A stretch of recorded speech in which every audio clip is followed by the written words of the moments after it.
Hello, Dan Olds here with another OrionX download podcast. I want to welcome my co-host Shahin Khan. How you doing, Shahin? Excellent, Dan. We have another favorite topic today to discuss. We do. We're going to give everyone a sneak peek into some results from our OrionX artificial intelligence, machine learning, and deep learning customer survey. And as I like to say, epic survey. Yes, an epic survey. I keep finding myself using that adjective. It's a huge survey. It's the most comprehensive that I've seen out there. We have a huge number of data points. We went deep and broad on this. Now, one of the things that I want to mention to everyone out there is that we do have an audio version of this podcast, but there's also a video version that's going to have the slides. And I would say for this one, you're probably going to want to see the slides. I would say that will be very useful. So that's going to be on YouTube. If you go to orionx.net/AI or orionx.net/podcast, you're going to see a lot of this information there. Yeah, we will have the links there to the YouTube and to the audio version. So let's jump in. Let's delve into it. Sure. Well, let's talk a little bit about the logistics. We did the survey over Q2 and Q3 of 2017. We really looked for respondents that are already involved and have some expertise in these projects. Total number of respondents are 308 individuals in 308 different organizations. We ran some numbers. We have a confidence interval of 95% on the results with a margin of error of 5.58%. And this really is comprehensive. There are more than 140 individual data points coming off of this survey. Yeah, I also want to add that we kept running the survey until the data basically stopped changing. Yes. So the results between the total at the end and where it was about 50 responses earlier were pretty similar. And yes. that gave us some confidence that the result is converging. Let's take a little look at the respondents and their organizations. As you can see on the slides, we have a very good representation, everything from financial services and insurance, which was the largest respondent set, including also manufacturing, engineering and consumer products, manufacturing, engineering of business-to-business products. That's the second and third largest. Also a little bit of government research, some academic and nonprofit, medical health care, all down the line. It's a pretty good representation of who's doing what in AI, ML, and DL. Also a fairly good spread of organizations, preponderantly small organizations, 1 to 49 employees, but that's sort of how the economy is. You have a lot of small organizations, but we did have a nice chunk of larger companies with more than 1,000 employees, including some with more than 100,000. Yeah, I'd say we got probably on the order of 25-30% smaller companies, but that also represents the whole state of AI as well. Yes. Is that there are lots of smaller organizations that are working on this. Yes. Taking a look at their role in the organization, this is something we do a little bit differently. A lot of surveys will ask for job title, and at least in my mind, that doesn't tell me very much. You know, a VP in a small company will have a lot more power than, say, a VP in a bank, because everybody's a VP in a bank. So what we ask about is what sort of knowledge do you have of the organization? What's your role in the organization? Do you have detailed knowledge on platforms and applications? Are you, for instance, a key recommender for app software? Or do you actually make decisions on software? Or do you make platform decisions? It's those kinds of things that we're showing in this chart here. And as you can see, about 80%, well, only 20% say they're mostly a user. And by the way, we're still interested in the user opinions because they do mold these decisions. But close to 80% are absolutely part of the IT process. Go a little bit deeper with the respondents. Current involvement with AI, by far the vast majority of these folks are either in AI substantially or full-time, or at least keeping up with the field. A little over 40% are substantially and full-time involved, some partially involved, but again, the vast majority of people that responded to the survey are involved with AI, ML, or DL. I mean, in general, you're trying to reach folks who know what they're talking about when it comes to AI, and they have active involvement or recent active involvement. Some of them are management, so they are quite adept at things, but they may not be doing hands-on every day. So those would be partially involved. There are people who have been really deep into it and are just looking at a different aspect of it. So all of those are involved in these things. Mm-hmm. And taking a look, it's kind of an interesting question to the right, their understanding of AI, allowing them to self-rate themselves. And it's interesting that most of the respondents rate themselves a 3 or lower by a fairly wide margin. Yeah, well, the bulk of them are 3 and 4, but it is interesting that as good as all of these people are, based on previous questions, that their self-ranking says that they could know more. I think that's indicative of how early in the evolution of this area there is, that, even if you are a professor of AI somewhere, you're looking at one aspect of it and not like some of the other aspects. So there are very few people who feel they have an overall 360 view of AI that they would rank themselves as a 5, right? Yeah, exactly. And we had about 7% say that they felt they had that sort of expertise. Yeah, and then you got another 60, 70% who are 3 or 4, and then a few others on the order of, let's say, 30% who think that they could benefit more from exposure or deeper understanding. And we're going to see a little bit more of that, a little bit more exploration into that topic in some succeeding slides. Let's talk about, next slide, how they regard AI. Yeah.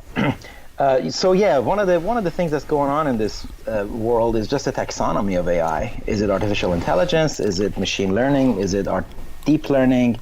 There are folks who believe those are very different things, and they're very careful how they ascribe that sort of nomenclature. There are others who think, they're all the same, and it really depends on where you're coming at it.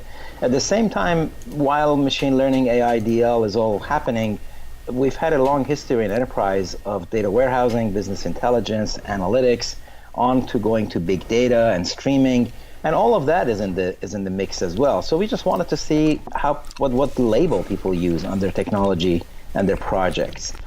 And generally, the response is that machine learning is a little bit ahead in terms of what label they use. It's basically either artificial intelligence or machine learning, and deep learning being a little bit of a distant third. Also, that about 60% recognize that these terms refer to very different things, but for something like 40%, they think it's all the same bucket, and let's not be splitting hairs. So to say. The one that really interested me is how they differentiate between data warehousing, BI, and big data as it relates to AI. And the majority believe that data warehousing, BI, big data are milestones in their path towards AI or subsets of AI, which I strongly agree with, and that's what I saw throughout the survey. That's right. There's definitely a data supply chain, if you will. There's a flow of data that starts from where it gets incepted, and then it goes through all of these treatments until you kind of graduate to, okay, I can do AI on this now. Yeah, absolutely. Going a little farther now, we're taking a look. We did do several questions on budgets, and we're presenting a few of them here. This is future AI budgets for hardware, and we're seeing that the growth in hardware spending slightly favors cloud, but it is pretty close to parity, on-premises versus cloud. It really is. There's really no statistical change essentially between on-premises and cloud, but based on other questions that we've asked, we think that cloud gets the edge slightly. Mm-hmm. That may just be the the phase that people are in, but it also shows that cloud is not really the panacea for everybody. Yeah, and even panaceas aren't what they used to be. No, not anymore. That's right. That's right. One of the things that we didn't include here is we also asked if they had any preference towards cloud versus on-prem for training, for, I believe, development and also production. And there was a little bit more of a skew towards cloud for training, but a little bit less when they got to production. Right. I think then they want to enforce SLAs and fast response times. And I know the cloud people are working very hard to deliver that kind of tight response times and service levels. But really, the gap, if you move on, the big gap, really, the largest spending growth is to address skill shortage. Yes, absolutely. Everybody seems to agree that it's just hard to find people who know AI. There's hard to find people who know the specific package that you're using or the specific model. And therefore, a lot of money is going towards education, training, staffing, recruitment. And of course, if you move on further, that also benefits the service professional services and consultants who have that skill set and can fill the gap immediately. Yes, and that's something we saw on some other slides as well. So moving on, kind of interesting here, what department is driving AI in these various respondents? Engineering was number one. I would have thought we'd see more marketing, sales, and advertising. Yeah, and I think the reason is because they're building product. Mm-hmm. They're trying to incorporate AI into their product, and that means engineering is involved in a big way. And of course, right behind it was customer service and maintenance. And of course, that's also if you want to do predictive maintenance or if you want to do remote maintenance in a good way, or recognizing what escalations you should look at and what not, all of that could benefit from AI. And those dovetail really well with the next chart, which is the benefits that they expect to receive. What they're going for here is business innovation and competitive advantage. That's about 45%. Also, number two there, with almost 30%, is cost reduction, which I think gets directly at that customer service and maintenance. Right on. AI is also, kind of split between whether it's a special team or whether it's the main IT. And this is very reminiscent of what we used to see with people installing ERP or making a move towards big data later on. Yeah, and even way back to like the .com era, when when .com came in and it became a business imperative. Fundamentally, the reason we asked this question was to see what the buying behavior is. Do customers channel AI purchases through traditional IT organizations, or do they form a tiger team on the side that has authority to move fast and not have to be subject to the traditional checks and balances of IT? And what we see here is that better than half of the cases, it's the traditional IT. Mm-hmm. And that's interesting. But, we've seen that since .com era, where if the company needs to do something really fast, they just create a side organization to go do that. So if you're a vendor trying to sell to a customer, well, that's really an important thing to know. Exactly. Driving on, we asked about their specific AI problems. Most of them are saying that it's big data analytics and it's a mix of search and computation, followed closely by big data search and complex queries. And so we're doing basic, I don't want to say basic business processing, but it's crunching data that they already have, and it's still very closely related to big data analytics.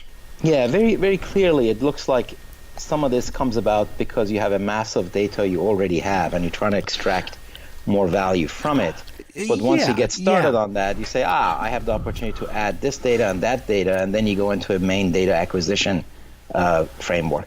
And I would say that what I was trying to get out in my mumbly, stuttery way was that this is really the evolution of big data analytics, I believe, as opposed to a revolution.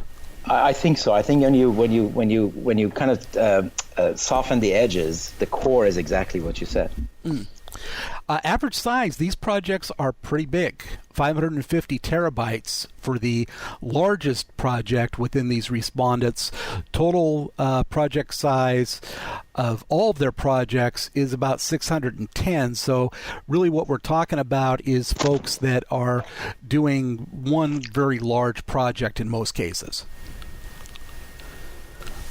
And taking a look at where they are, the bottom left, supervised versus unsupervised, they're doing both, but primarily supervised learning. And phases for their project, it's still early. Right. Less than 7% are actually rolled out to production. Yeah, that's a pretty small percentage and shows that the vast majority are still building it, not deploying it. Yeah. Or if they are deploying it, is in a very limited deployment point. Yeah, and that makes sense to us. The other thing the storage data indicates is that people use most of the data they have access to for these projects. Mm-hmm. Diving down a little bit deeper, we asked about a question about how familiar folks are with pretty much every AI framework out there. Right. I know you beat the bushes to find every single one. I know.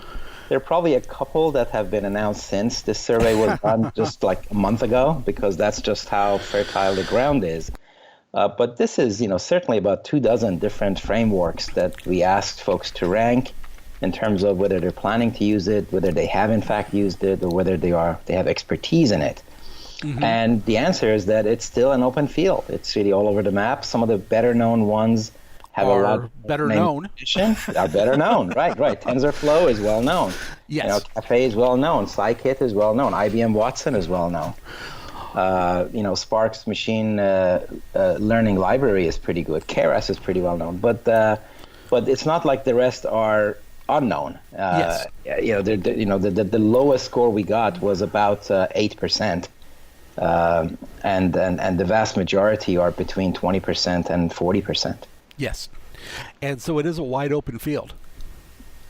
Totally. And of course, it's wide open also when you get to hardware. Exactly.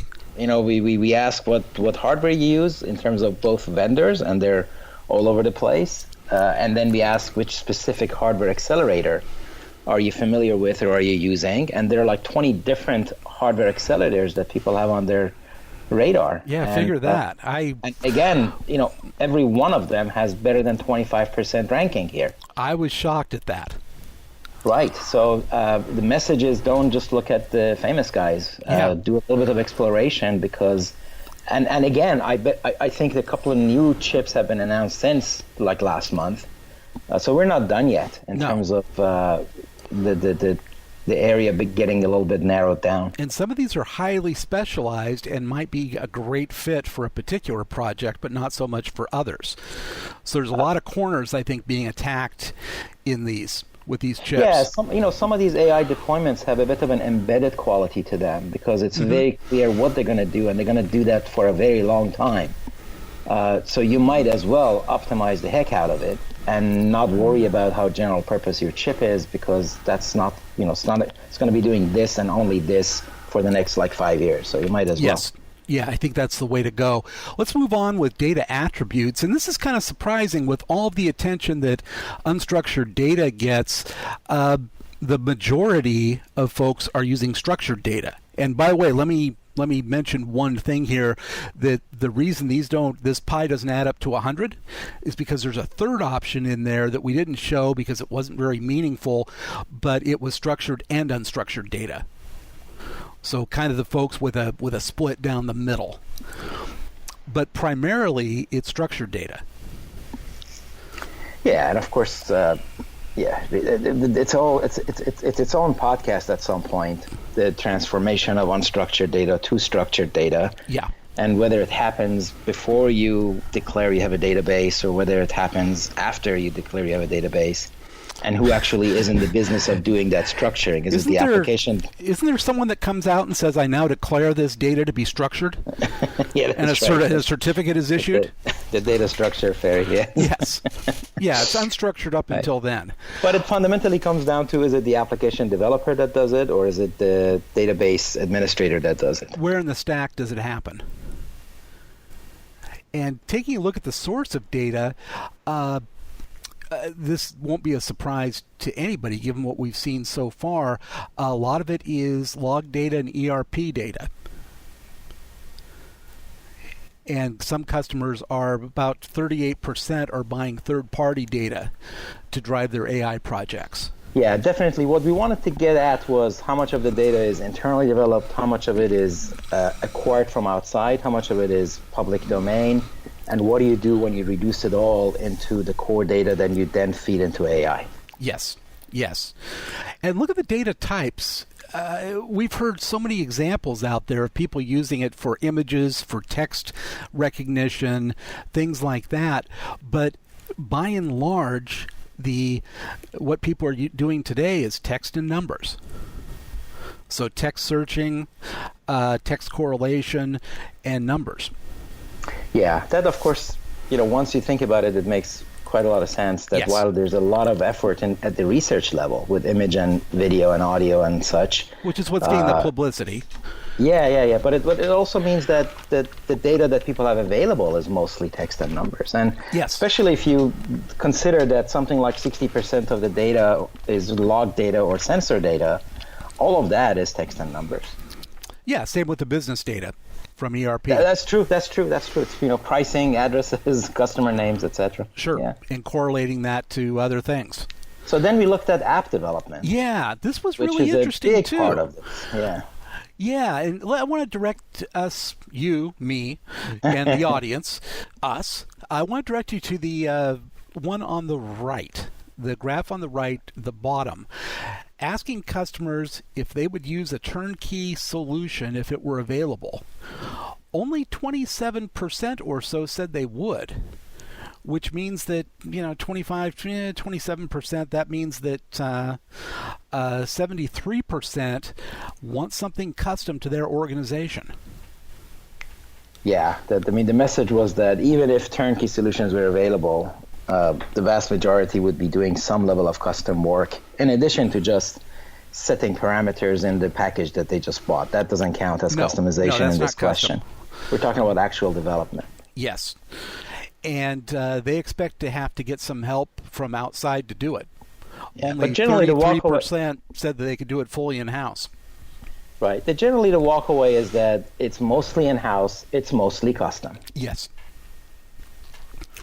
And to me, I think that they're on the right track with this. I don't think there's going to be a lot of folks offering turnkey solutions, but those solutions are not going to fit for something like AI.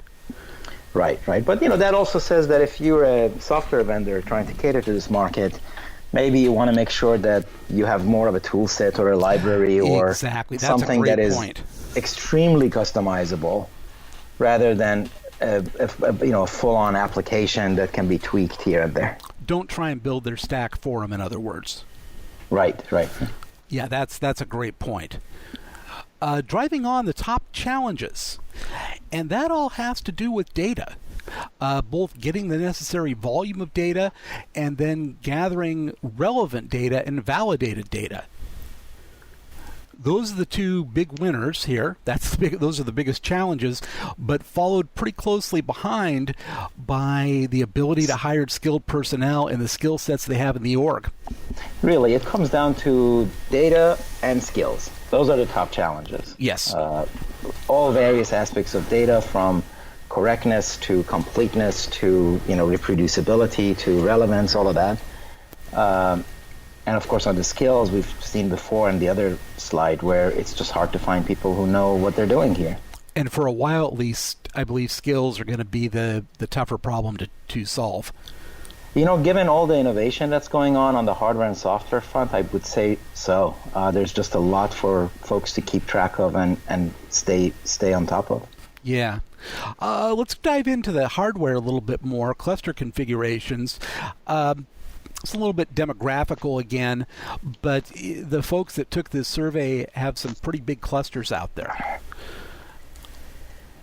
They do. I think the biggest number of nodes in a cluster that was reported was well over 2048. Yes. The vast majority, however, are really between 8 and I would say 512, which is no slouch. No. Right? No.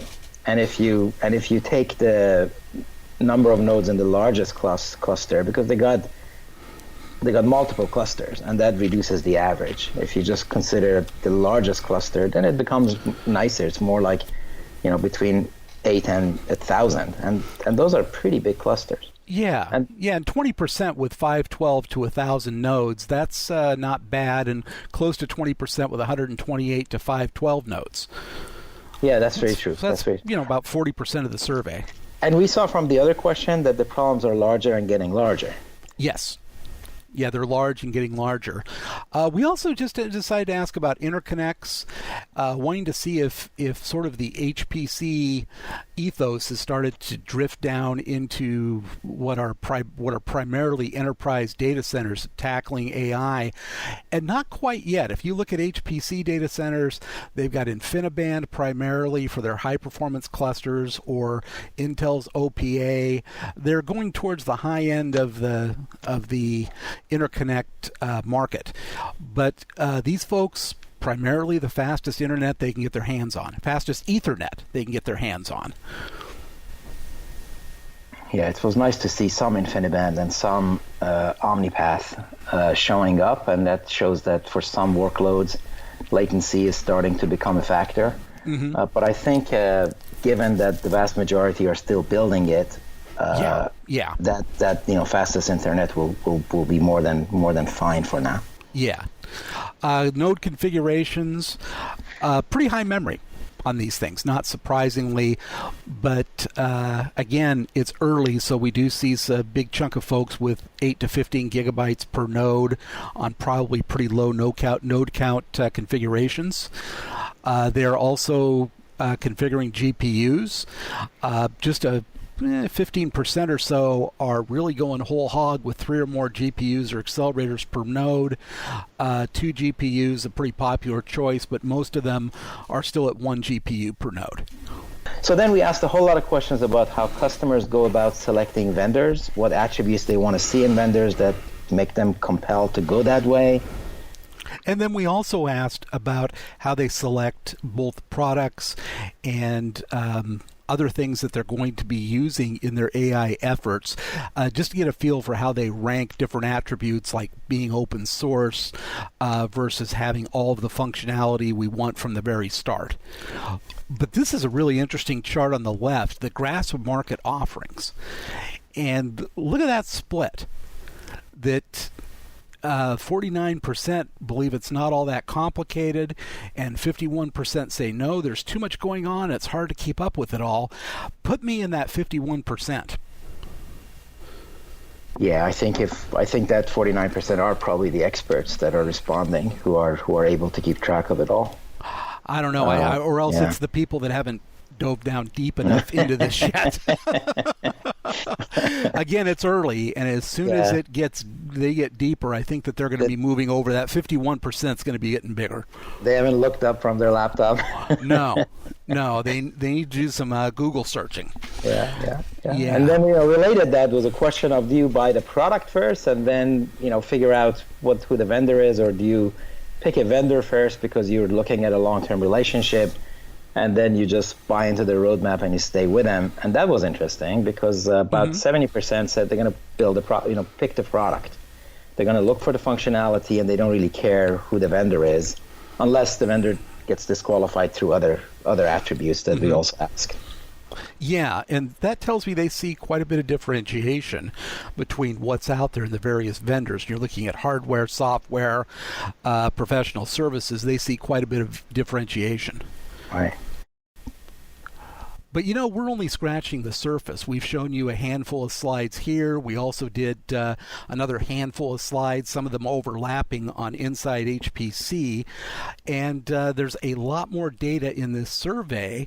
And if you're interested in finding out more about it, please go to our website. We do have the results up for sale for a nominal price with special academic discounts, which I think is pretty great of us, Shahin.